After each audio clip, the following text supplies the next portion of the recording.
Class attendance. எங்கே போனேன்? Competition. Prize வாங்கினியா? இல்லை. அப்படிம்பாங்க. நான் போய் உக்காந்துருவேனா, ஸ்ட்ரெஸ்ஸாக இருக்கும். இல்லை, கைத்தட்டல் வாங்கிய பழக்கப்பட்டவங்களுக்கு திடீர்னு யாராவது திட்டினா ஸ்ட்ரெஸ் ஆகிடும். அப்படியே பார்ப்பேன் அவங்கள. இப்போ ஸ்ட்ரெஸ் பஸ்டர் ஏதாவது வேணும்ல. அந்த அம்மா இன்னும் 35 நிமிஷம் இருக்கும் கிளாஸை. நேராக பண்ணுவோம். 38 பேர் இப்படி பார்ப்பேன். அதில் ஒரு 5 இருக்கும் லவ் பண்ணுறது.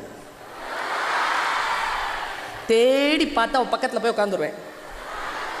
ஏய் தள்ளு அப்படின்னா ஒருத்தி தள்ளிடுவா. உட்காந்து ஒன்றும் இல்லை பிள்ளைகளா, 15 மினிட்ஸ் என்டர்டெயின்மெண்ட். ஒரே கேள்விதான் கேட்பேன்.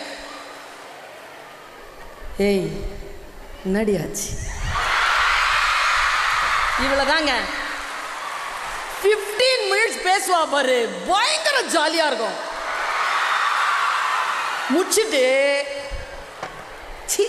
இதெல்லாம் ஒரு வாழ்க்கை, இதெல்லாம் ஒரு வேலை அப்படின்னு சொல்லிட்டு அலமேலு ரிஷி மேடம் பேசுறதை கேட்கறதுக்கு முன்னால் போய் உட்காந்துப்பேன். 20 மினிட்ஸ் அவங்க கிளாஸை கேட்பேன். கிளாஸில் நான் 3rd ரேங்காவது வந்துடுவேன். இப்போ நான் ஏன் இதை உங்ககிட்ட சொன்னேன் தெரியுமா? நான் ஏன் இதை உங்ககிட்ட சொன்னேங்கிறத சொல்கிறேன். என் துக்கங்களையும் என் துயரங்களையும் என் உணர்வுகளையும் சொல்வதற்கு, என் சொல்லை கேட்பதற்கு யாரிடத்தில் காதுகள் இல்லை, என் கண்ணீரினுடைய வெப்பத்தை தாங்குவதற்கு யாரிடத்திலும் தோள்களும் இல்லை என்பதனை நீங்கள் புரிந்து கொள்ள வேண்டும் என்பதற்காக இதை சொன்னேன். போய் எல்லார்கிட்டையும் உங்க துக்கத்தை சொல்லிட்டு இருக்காதீங்க, உங்க துயரத்தை சொல்லிட்டு இருக்காதீங்க. நீங்கள் கடந்து வந்த உணர்வு பாதைகளை அவர்களிடத்தில் சொல்லிக் கொண்டிருக்காதீர்கள். அவர்கள், நான் ஒரு விஷயம் கேட்கிறேன், நீ ஏன் அவகிட்ட சொல்ற? அதெல்லாம் அவன் உன்னை விட புத்திசாலியா? உன்னுடைய எல்லா பிரச்சனைக்கும் தீர்வாவ? அவ அப்படி இருந்தா அவன் ஏன் உன் பக்கத்தில் உட்கார்றா? யாரிடத்தில் சொல்ல வேண்டுமோ அவர்களிடத்தில் சொல்லாமல் யாரிடத்தில் சொல்ல தேவையே கிடையாதோ அவர்களிடத்தில் எல்லாம் நாம் துக்கங்களை பரிமாறிக்கொள்வதனால் நாம ஒரு ஸ்ட்ரெஸ் பஸ்டரா அடுத்தவர்களுக்கு மாறி போகிறோம் என்கின்ற ஒரு விஷயம் உனக்கு புரிகின்ற பொழுது சுயமரியாதையுடன் நீ நிமிர்ந்து நிற்கிறாய்.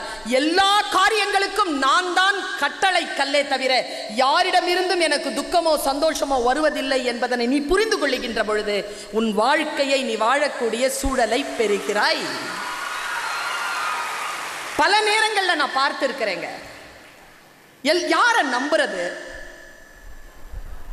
நான் ஒரு விஷயம் சொல்றேங்க, companionship is different from friendship. ஒரு இறைவனுடைய ஒரு பக்தியை செலுத்துகின்ற ஒரு பக்தன் போல நிறைய பேருக்கு இறையச்சம் தான் இருக்கிறதே தவிர பக்தி இல்லை. நிறைய பேருக்கு இனக்கவர்ச்சி இருக்கிறதே தவிர காதல் இல்லை.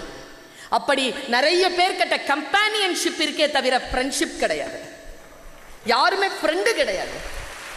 அந்த ஃப்ரெண்டு யாருக்கு கிடைக்கிறார்களோ அவர்கள் மிக உன்னதமான ஒரு நிலையை அடைகிறார்கள். பல நேரங்களில் சமூக சூழலின் காரணமாக அது நமக்கு கிடைக்கிறதே இல்லை.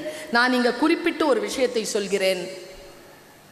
நான் Tamil படித்தவள், BA Tamil, MA Tamil, PhD Tamil, எல்லாம் தமிழ். இந்த தமிழ் படித்த காரணத்தினால் சொல்லுகிறேன், வள்ளுவன் 1330 குறட்பாக்களில் 50 குறட்பாக்களை, எல்லாத்துக்கும் 10 குறட்பா தான் ஒதுக்கி வச்சிருப்பார். 50 குறட்பாக்களை நட்புக்கு என்று ஒதுக்கி வைத்திருக்கிறார். 50ங்க,